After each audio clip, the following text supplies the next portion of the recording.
Assalamualaikum and good afternoon everyone. I would like to welcome all board members to the Annual General Meeting 2022. Our presenter today are Ms. Aisha, our Financial Manager, Ms. Christina as Member Representative, while Ms. Alisa as Representative of Padini Holding Berhad Shareholder. At the end of the meeting, we have a question and answer period, and Ms. Aisha will be answering the question concerning the company's financial report. Alright, now I will distribute the agendas. Did everyone receive the agendas? Yes. Yes. Okay, Yes. is everyone here? Everyone is here, Miss, and we have a quorum.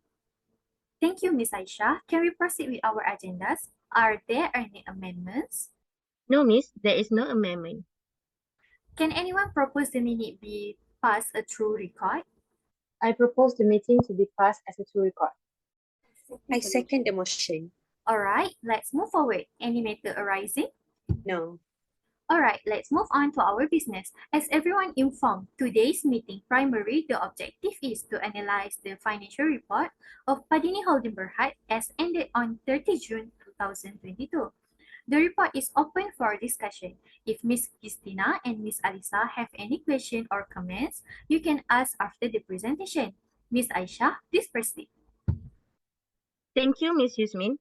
Now, I will explain the statement of financial position of the company in 2022 and showing the comparison between 2022 and the previous year. Total non-current asset has increased by 15,994 ringgit over the previous year.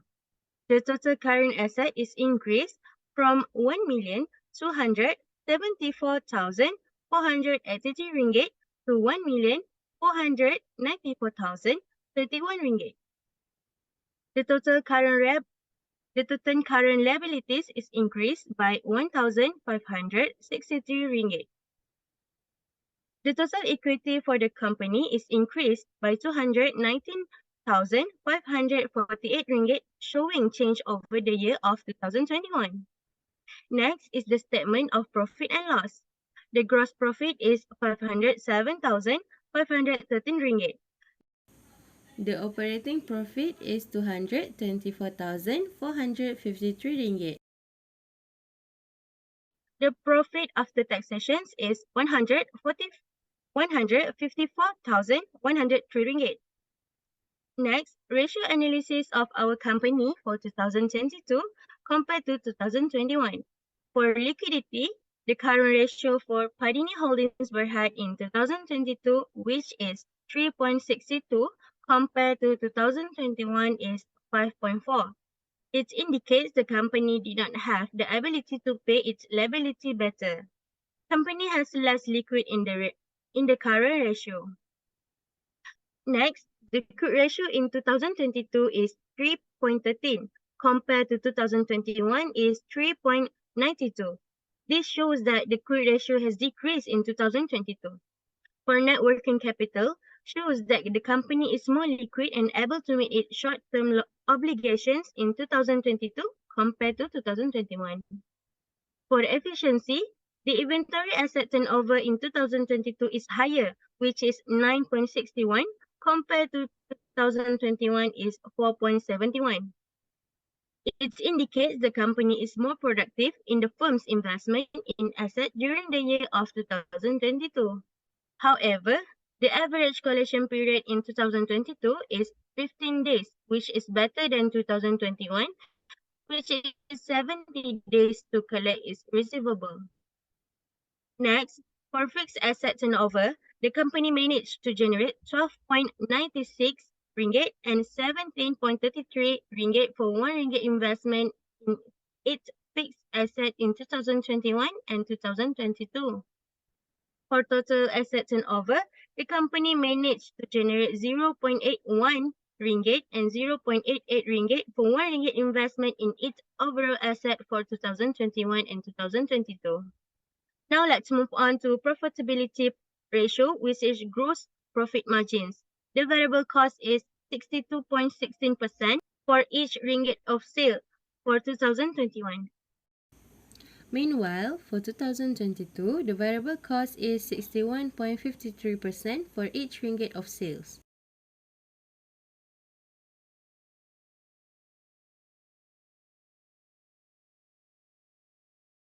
Further, operating profit margin in 2022 has increased to 17.2% compared to 2021, 9.25%.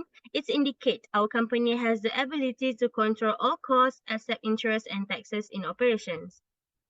Next, net profit margin in 2022 is 11.68% and in 2021, 5.25%.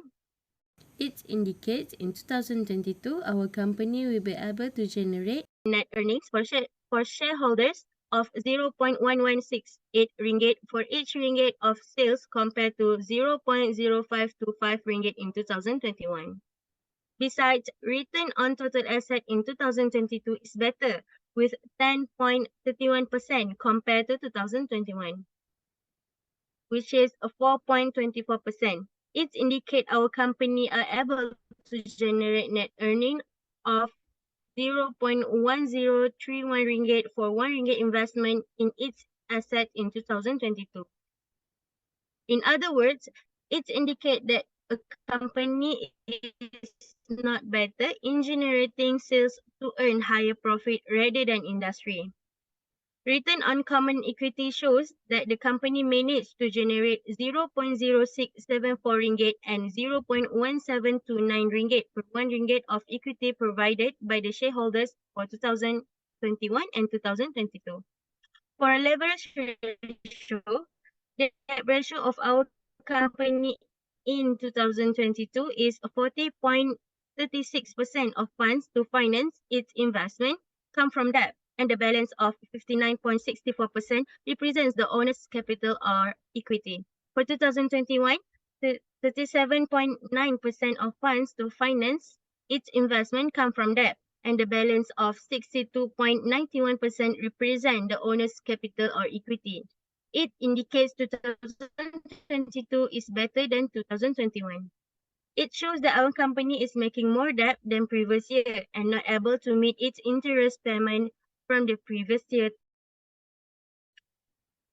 Debt to equity ratio indicates that creditors provided 0.4 ringgit and 0.37 ringgit for 1 ringgit in 2021 in 2022 provided by owners.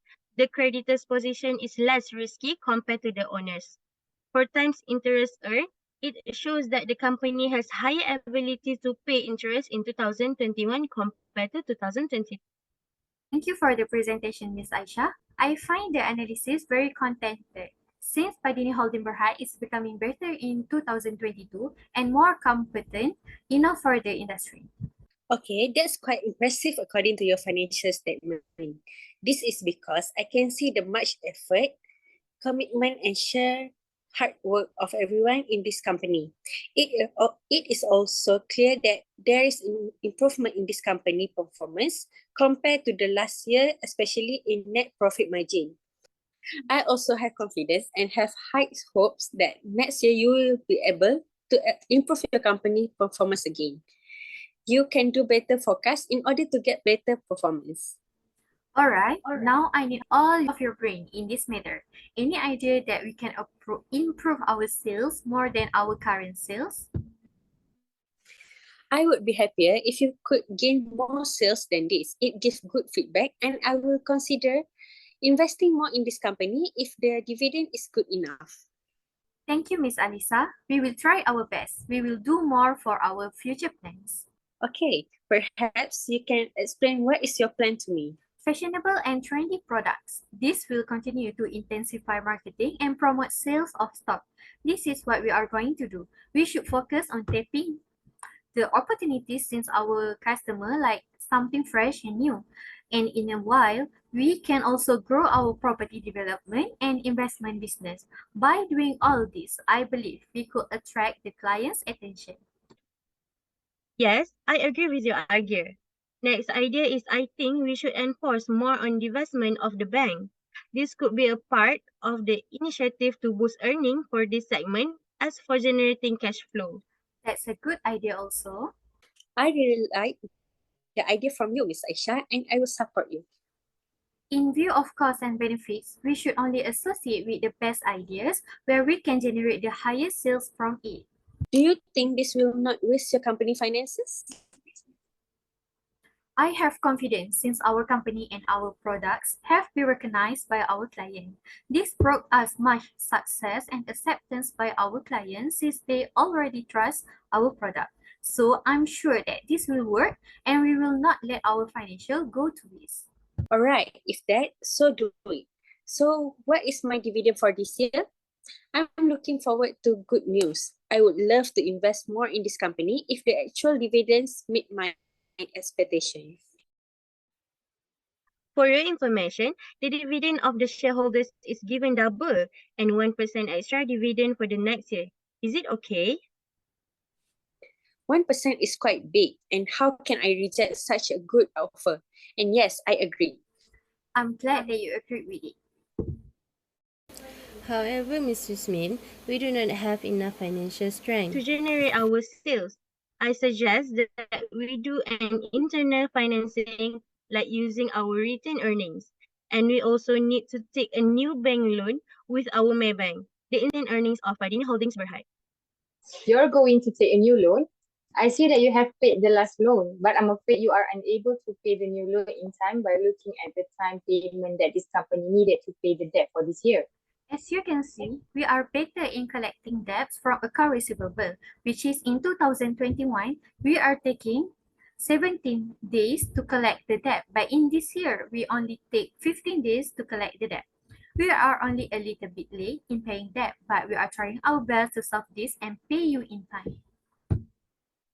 If you're going to take a new loan, I would suggest that you not take it because according to your debt ratio, the debt ratio performance in 2021 and 2022 is 37.09% and 40.36% respectively, above 36%.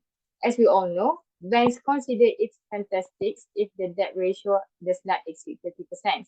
And it is still considered decent if it's between 30% and 36%. However, in this situation, the company does demonstrate that you are unable to repay your loan on time. Does this company meet its interest payment obligation well compared from the previous year? I admit that our company has quite a bad financial structure in our company by looking back at our leverage ratio, which is debt ratio, that are still incompetent compared to previous year. We will try to create an easy way to find debtors and make them pay the debt and interest. I believe that the financial structure of our company soon will be permanently stable. And I also believe for future management account receivable, our company needs to tighten our policy in order to reduce debt service obligation. But I am afraid this policy will damage our relationship with the clients. Okay, even though we've been working together for a long time, I don't think we'll give this company a loan. Instead, I recommend that you acquire bonds, which provide the firms with income and possibly capital protection. Alright, I will consider it. Anything else? Any question or comments? No, miss? Well, then thank you for attending. Will someone propose the meeting to be adjourned? Yes, I also propose the meeting to be adjourned. Seconder? Yes, I second the motion. Thank you. The meeting is adjourned. Have a nice day. Thank you. Thank you.